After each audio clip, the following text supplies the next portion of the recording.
So JFOD, man, let's jump right into nuclear Armageddon, man. Dude, are you scared, man? Do you have like a blanket, a comfy blanket, or like how are you getting through the last couple of hours, man? Dude, I ain't scared of shit, Tim. Okay, now, I don't know this for sure, but I really hope I'm right. I mean, once you start paying attention to politics for long enough, you see the underlying patterns repeat themselves, right? The actors sometimes stay the same, sometimes they change. Every few years, we prop up North Korea, the Hermit Kingdom, as the great boogeyman. It serves our purposes for a few news cycles. The American psyche gets battered and beaten into submission and fear and stuff like that, the brink of nuclear war, and then it just stops, goes away, and then we forget about it somehow because of our short attention spans. And then the next thing comes up, the next shiny, terrifying object. Like, think about a couple years ago when we got scared to death about this Ebola situation, right? And then it just stopped. We were about to close our borders. We weren't going to let our heroes, our Doctors Without Borders, come back, who were going, to these nations to try to fight a terrible epidemic. And then there was one case of Ebola in the States. And once that went away, it stopped. Yet Wolf Blitzer, who brought us to the brink of terror, doesn't have to apologize for being a piece of human garbage, to the American people. I mean, I don't know how that guy wakes up in the morning and looks at himself and goes, I'm still a journalist. I'm still a journalist. I'm still a journalist. I mean, I wouldn't piss on him if he was on fire. But the thing is, the North Korea thing, I think it's gonna blow over. And guess what? Hey, guess what happens when you put more sanctions on countries?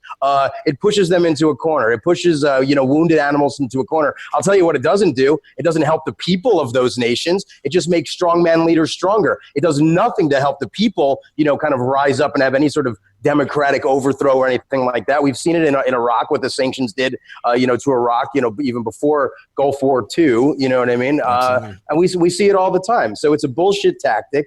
And, I bet Trump thought oh, hey, when I threw those bombs into Syria, finally the media called me presidential, CNN and MSNBC were kissing my ass. Rachel Maddow and Brian Williams were circle jerking me while talking to fucking Marco Rubio. And Brian Williams was quoting Leonard Cohen about the majesty and beauty of our weapons. I am tempted to quote the great Leonard Cohen. I'm guided by the beauty of our weapons, and they are beautiful pictures of fearsome armaments. Which made me want to just take his fucking skull and curb stomp him and have every one of his blood corpuscles pop out of his neck.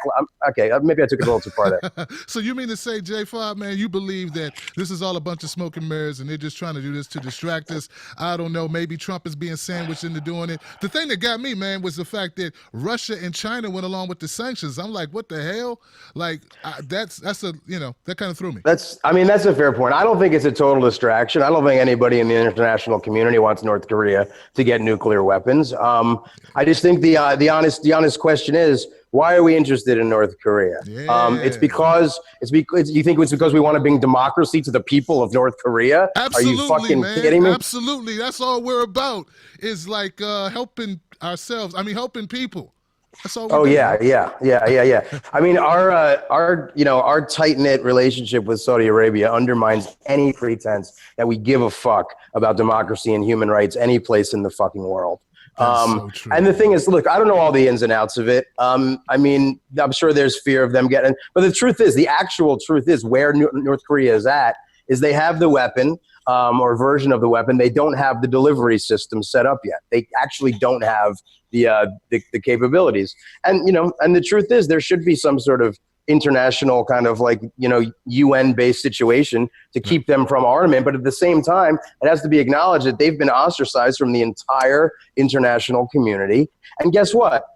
Is it great to live in North Korea? Probably not. But from what I've seen, all the kids have ice skates, so that's something. I did see that. Everything coming out of North Korea, man, is so suspect. But I agree with you, man. I think North Korea is not as big a threat as they're trying to make it out to believe. Make us all believe, make us all quake. And you're right, man. Trump, I see him as a guy who felt he had to go after Russia a little bit, just to save face, just kind of save his presidency. But this whole thing, they're the media was like, look, we need more raw meat from you, Trump. You ain't going to be able to just give us this. You need to give us something else to write about, or we're going to go back to writing about you and writing about all your Russian collusion and Russian business deals, and we're going to keep running that shit on rotation. So, you know, he went to this. I'm looking at Kim Jong-un, and I don't know, man. A country that doesn't even keep its lights on at night.